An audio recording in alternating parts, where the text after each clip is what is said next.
اس نے اپنی طاقت کے نمونے جو ہمیں دنیا میں دکھائے تو صرف طاقت برائے طاقت نہیں ہے, وہ ہم پر احسانات کر رہا ہے.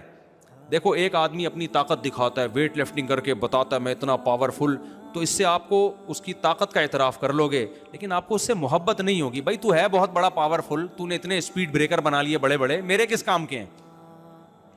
کیا خیال ہے بھائی, میرے کس کام کے؟ لیکن وہ اپنی طاقت دکھا کے آپ پر احسان کر کے دکھا رہا ہے. پھر آپ بولو گے بھائی تیری طاقت کا مجھے بہت فائدہ ہوا, تیری طاقت کا مجھے, تیرے کمال کا مجھے بڑا فائدہ ہوا. اللہ میاں جو اپنی طاقت کے نمونے ہمیں دکھاتا ہے, کہتا ہے میں نے سورج کو پیدا کیا کس کی خدمت کے لیے؟ تمہاری خدمت کے لیے. میں نے چاند کو پیدا کیا کس کی خدمت کے لیے؟ تمہاری خدمت کے لیے. میں نے جانور پیدا کیے, منہا تاکلون, ان کے گوشت کو کھاتے ہو, کسی پہ سوار ہوتے ہو, سمندروں کو مسخر کر دیا, اس کی پشت پہ تجارتیں کرتے ہو, بڑے بڑے کنٹینر آتے ہیں اور کسٹم میں اٹک جاتے ہیں. یہ اللہ کی وجہ سے نہیں اٹکتے, یہ کسٹم والوں کی وجہ سے اٹکتے ہیں. اگر کسٹم والے نہ اٹکائیں تو ہم کھلا کھانا شروع کر دیں, اتنی سستائی ہو جائے گی. تجارت میں تو گورنمنٹ حکومتوں نے کنٹرول کر کے باؤنڈ کیا ہوا ہے. نبی صلی اللہ علیہ وسلم کا حکم ہے, تجارت کے بارے میں صحیح حدیث ہے, نہ چیزوں کے ریٹ متعین کرنے کی اجازت, نہ تاجروں پہ کسی قسم کی غیر ضروری ریسٹرکشن کی اسلام میں اجازت ہے. نبی نے فرمایا دعوا الناس یرزق اللہ بعضهم ببعض, لوگوں کو تجارت میں بالکل آزاد چھوڑ دو. آج کل گورنمنٹ کی مداخلت سے تجارت کا بیڑا غرق ہوتا ہے. اب مثال کے دودھ کے ریٹ گورنمنٹ نے متعین کیے ہوئے, اس سے زیادہ ریٹ نہیں ہونے چاہیے. ہم بڑے خوش ہوتے ہیں یار دودھ کے ریٹ گورنمنٹ نے کیا کیے ہوئے ہیں, کنٹرول. حدیث کیا کہہ رہی ہے؟ ریٹ متعین کرنا کس کا کام ہے بھائی؟ اللہ کا. آپ لوگوں کو آزاد چھوڑ دو. ہر آدمی کو اجازت ہو گائے پالنے کی, بھینس پالنے کی, کسانوں کو اجازت ہو چارہ بنانے کی. تجارت پہ مخصوص لوگوں کا کنٹرول نہ ہو. ایسا نہ ہو کہ چند لوگ تاجر ہی بینک سے قرضہ لے کے کسانوں سے مال خریدیں گے, پھر ریٹ ان کی مرضی کے ہوں گے. نہ نہ نہ, ہر ایک کو اجازت ہے بھائی جو کسان سے جتنے میں خریدنا چاہے. اس سے آٹومیٹیکلی ریٹ کیا ہو جائیں گے؟ اسٹیبل ہو جائیں گے. اب دودھ کی قیمتیں متعین تو کر دیں گوالوں کے لیے. گوالا کہتا ہے میں وہاں سے دودھ لے کے آتا ہوں, اتنا میں نے جانور کو کھلانا بھی ہے, اور اتنی ریکوائرمنٹ ہے اس کی, اتنے لوگوں کو بیچ میں بھتے دینے ہیں. ریٹ آپ کی مرضی کے ہوں گے, لیکن دودھ پھر میری مرضی کا ہوگا.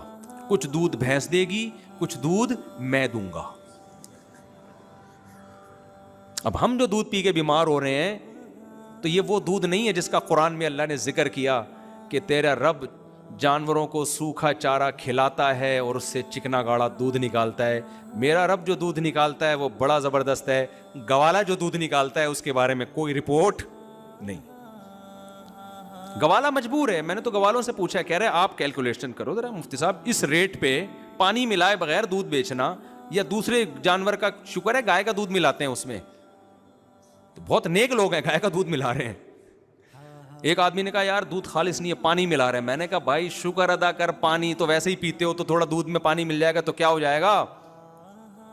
اور کچھ نہ ملا رہے ہوں, پاؤڈر ملا رہے ہیں, کیمیکل ملا رہے ہیں, پتہ نہیں کیا کیا, اللہ نہ کرے کچھ سارے گوالے نہیں کرتے یہ کام. تو بھائی نہیں ہو سکتا. آپ چھوڑ دو لوگوں کو آزاد, اس سے کیا ہوگا؟ بہت سے لوگ دودھ کی تجارت میں آ جائیں گے جب نفع نظر آئے گا. کہہ رہے ہیں غریبوں کے فائدے کے لیے ہم نے ریٹ کم رکھے ہوئے ہیں. دودھ والا تو غریب ہوتا ہے جو بیچنے والا ہے. پینے والوں کو فائدہ پہنچایا جا رہا ہے, جو محنت کر کے لوگوں تک دودھ پہنچا رہا ہے اس کا خیال نہیں ہے. تو گورنمنٹ کی مداخلت سے جتنی تجارت آزاد ہوگی نا, لوگوں کا اتنے ہی زیادہ کیا ہوں گے؟ خوشحال ہوں گے. خیر اس میں کچھ چیزوں تو ایسی ہیں جن میں ذخیرہ اندوزی ممکن تھی, ان کے ریٹ متعین کرنا ضروری ہے. لیکن ایک جرنلی آج تو ہر جگہ گورنمنٹ نے ٹانگ اڑائی ہوئی ہے, ہر جگہ حکومتوں کی مداخلت ہے. کتنی زبردست حدیث, ان اللہ هو المسعر. آپ نے فرمایا کہ چیزوں کی قیمتیں کون متعین کرتا ہے؟ اللہ. اللہ آٹومیٹکلی چیزوں کی قیمتیں جس چیز کی قیمت اللہ کو مہنگی کرنی ہوتی ہے مارکیٹ سے کیا کر دیتا ہے اللہ؟ اس کو شارٹ کر دیتا ہے. جس چیز کو بڑھانی ہوتی ہے, اب میں ایک چھوٹی سی مثال دیتا ہوں. ہمارے لیے سب سے زیادہ ضروری آکسیجن ہے. پانی کے بغیر ہم 12-13 گھنٹے 3 دن بھی گزارا کر سکتے ہیں. آکسیجن کے بغیر ہم 2 منٹ بھی گزارا نہیں کر سکتے. تو سب سے قیمتی چیز انسان کے لیے آکسیجن ہے. اگر یہ انسانوں کے حوالے کر دی جاتی اور سلنڈر میں بک رہی ہوتی تو آکسیجن کے کروڑوں روپے کے سلنڈر بک رہے ہوتے میرے بھائی. زکاتوں میں لوگ سلنڈر بانٹ رہے ہوتے. ہاں کووڈ میں دیکھ لو نا, اللہ میاں نے کیا کیا؟ اللہ میاں نے کہا کہ اس کی ضرورت چونکہ زیادہ ہے لہذا یہ سب سے سستی چیز ہے. ہوا میں 23% چھوڑ دی اللہ نے اور کہا کہ اس میں اتنی محنت بھی نہیں کرنی کہ سانس اندر کھینچ کے آکسیجن، میں نیت کرتا ہوں آکسیجن لینے کی، نہ بھائی آٹومیٹیکلی پیدا ہوتے ہی سانس چلنا شروع. اس کے بعد سب سے زیادہ ضروری کیا ہے؟ پانی. آسمانوں سے دے دنا دن برسانا شروع کر دیا اللہ نے، اتنا برسایا. گورنمنٹ نے کیا کیا؟ اس کو فلٹر کر کے ہمیں دینا شروع کر دیا. کنٹرول گورنمنٹ نے اپنے ہاتھ میں رکھا. آپ کو پتا ہے جو فلٹر شدہ پانی ہے نا یہ زیادہ گندا ہوتا ہے. وجہ اس کی ہے کہ گورنمنٹ ہمیں فلٹر کر کے تو دیتی ہے، فلٹر کو فلٹر نہیں کبھی کیا جاتا. ونس اپون اے ٹائم جو ایک دفعہ فلٹر لگ گیا تھا وہی فلٹر.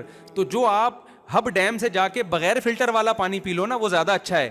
جو فلٹر ہو کے آ رہا ہے وہ زیادہ گندا پانی ہے. یہ رپورٹ ہے باقاعدہ، ایک ڈاکٹر نے یوٹیوب پہ پورا تجربہ کر کے بتایا. اس نے کہا یہ دیکھو یہ فلٹر والا پانی ہے اور یہ بغیر فلٹر کے ہے. وہ فلٹر والا زیادہ گندا تھا. میں سمجھا پا رہا ہوں؟ بس بات کو جلدی سے میں سمیٹ کے ختم کرتا ہوں. تو اب کیا مسئلہ ہے میرے بھائی؟ میں جو اصل بات لے کے چل رہا ہوں کہ اللہ نے اپنی طاقت اور قدرت بھی بتائی اور اللہ نے یہ بھی بتایا کہ میں تمہارا محسن ہوں. تو یعقوب علیہ السلام کو پتا تھا پاور کس کے پاس ہے؟ اللہ کی. چلے گی اللہ کی، لیکن اللہ جب اپنی چلائے گا تو میری بہتری میں چلائے گا، مجھے نقصان پہنچانے کے لیے نہیں چلائے گا. لہذا تسلی میں رہے. تو یہ دو چیزیں اپنے اندر پیدا کر لو میرے بھائی. سرنڈر کر دو اپنے آپ کو کس کے حوالے؟ اللہ کے. اور یقین کر لو جو ہوگا میرے حق میں بہتر ہو. اللہ نے کہا نماز پڑھو تو کیا کرو میرے بھائی؟ پڑھ لو. اگر تجارت میں نقصان ہوتا نظر آ رہا ہے برداشت کر لو، کیونکہ رزق کس کے ہاتھ میں ہے؟ اللہ کے. وہ بغیر نماز پڑھے آپ کا رزق آپ سے چھین سکتا ہے اور نماز پڑھ کے آپ کو رزق دے سکتا ہے. اللہ میاں نے یہ بول دیا جلدی شادی کر لو. سورہ نور میں آپ کہتے ہیں اللہ شادی کروں گا تو خرچے بڑھیں گے، بچے بھی پیدا ہوں گے، بیگم کا خرچہ، تنخواہ میری تھوڑی ہے. آپ اپنے آپ کو اللہ کے حوالے کر دو. اللہ کہتے ہیں ان یکونوا فقراء یغنیہم اللہ من فضلی. کر لو بھائی، بچے بھی پیدا کر لو، شادی بھی کر لو. اگر فقیر ہو گئے میں اپنے فضل سے کیا کر دوں گا؟ غنی کر دوں گا. جو سرنڈر کر دیتا ہے وہ کہتا ہے بھائی چھوڑو جیب کو، بٹوے کو، کتنے پیسے ہیں، مت دیکھو وٹامن سی وٹامن ڈی. وہ تھر میں بیچارہ ستو پی کے 100 سال جی لیا، تو پیسے ہیں تو وٹامن سی کھا لو، نہیں ہے تو چوری مت کرو وٹامن سی کے چکر میں. پیسے ہیں تو پھر کھا لینا چاہیے امرود. اتنی کنجوسی ٹھیک نہیں ہے کہ آپ بھی ستو پہ آ جائیں کل سے. تو بھائی جب پیسے ہیں تو ٹھیک ہے، نہیں ہے تو جو ایسا اللہ کہہ رہا ہے ویسا کر لو. توکل کرو بھائی، اولاد بھی نہ روکو اور نکاح بھی کرو ٹائم پہ. کھلانے والا کون ہے بھائی؟ اللہ میاں. یہودی کہتا ہے نہیں، وہ کیلکولیٹر لے کے بیٹھا ہوتا ہے. تو اللہ کرے گا بھائی، اللہ کے حوالے. جہاں اللہ نے حکم نہیں دیا وہاں نہیں کرو یہ سب کچھ. بعض لوگ دکان بند کر کے بیٹھے ہوئے ہیں. کھلانے والا کون ہے بھائی؟ اللہ. ابے بھائی اللہ میاں نے کب کہا کہ دکان بند کر دے؟ تو بیمار ہے علاج نہیں کر رہے، بھائی شفا دینے والا کون ہے؟ تو بھائی پیناڈول سے بھی اللہ ہی شفا دے گا جب اس نے کہا ہے کھا لو. ہاں جہاں اس نے آرڈر دیا ہے یا کسی چیز کو حرام کر دیا پھر توکل کا موقع ہے. وہاں پر اللہ کے حکم کو دیکھو، اسباب کو مت دیکھو.